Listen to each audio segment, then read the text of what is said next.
ইয়েমেনের বিদ্রোহী গোষ্ঠী হুতিদের নিশানা করে হামলা চালিয়েছে যুক্তরাষ্ট্র। সোমবার সকালে সানার উত্তরের জেলা বানি আল হারিকে হামলা চালায় মার্কিন বাহিনী। ইয়েমেনের বিদ্রোহী গোষ্ঠী হুতিদের দমাতে শত শত হামলা চালিয়েছে যুক্তরাষ্ট্র। এরপরও গোষ্ঠীটিকে থামানো যায়নি। আল মাসিরা টিভি থেকে প্রচারিত এক প্রতিবেদনে দাবি করা হয়, সাআদার একটি অভিবাসী আটক কেন্দ্রে মার্কিন হামলায় অন্তত ৬৮ জন নিহত হয়েছেন।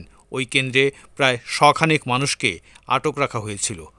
এই হামলা মার্কিন বাহিনীর সাম্প্রতিক সামরিক অভিযানের অংশ, যেখানে ইয়েমেনের বিভিন্ন স্থানে হুতি লক্ষ্যবস্তুতে বিমান হামলা চালানো হচ্ছে। এই নিয়ে গত মার্চের মাঝামাঝি সময় থেকে এখন পর্যন্ত যুক্তরাষ্ট্র ইয়েমেনে ৮ শতাধিক হামলা চালালো। এতে নিহত হয়েছে ২২০ জনেরও বেশি।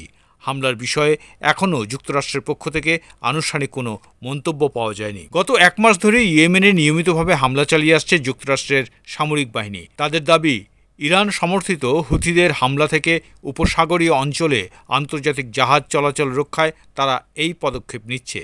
উল্লেখ্য, মার্চের মাঝামাঝি থেকে মার্কিন বাহিনী অপারেশন রাফ রাইডার নামে ইয়েমেনে হুথি বিদ্রোহীদের বিরুদ্ধে ধারাবাহিক হামলা চালিয়ে আসছে, যার ফলে ইতিমধ্যেই শত শত হুথি যোদ্ধা ও বেসামরিক মানুষ নিহত হয়েছেন।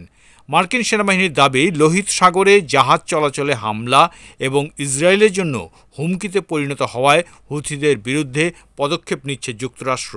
অন্যদিকে হুথিরা বলছে, গাজার বিরুদ্ধে ইসরায়েলের যুদ্ধের পাল্টা প্রতিশোধ হিসেবেই তারা লোহিত সাগরে ইসরায়েল সংশ্লিষ্ট জাহাজ পরিবহনে হামলা চালিয়েছে। মার্কিন হামলা বৃদ্ধির পেছনে আরেকটি গুরুত্বপূর্ণ ফ্যাক্টর হচ্ছে ইরান। পারমাণবিক চুক্তিতে ইরানকে বাগে আনতে বিভিন্ন দিকে চাপ তৈরি করছে মার্কিন প্রশাসন। তারই অংশ হিসেবে মধ্যপ্রাচ্যের তেহরান সমর্থিত হুথিদের দমন করা হচ্ছে। গত মাসে মার্কিন প্রেসিডেন্ট ডোনাল্ড ট্রাম্প হুথি নিয়ন্ত্রিত এলাকাগুলোতে ব্যাপক হামলার নির্দেশ দেন এবং হুথিদের সম্পূর্ণভাবে ধ্বংস করার হুমকি দেন।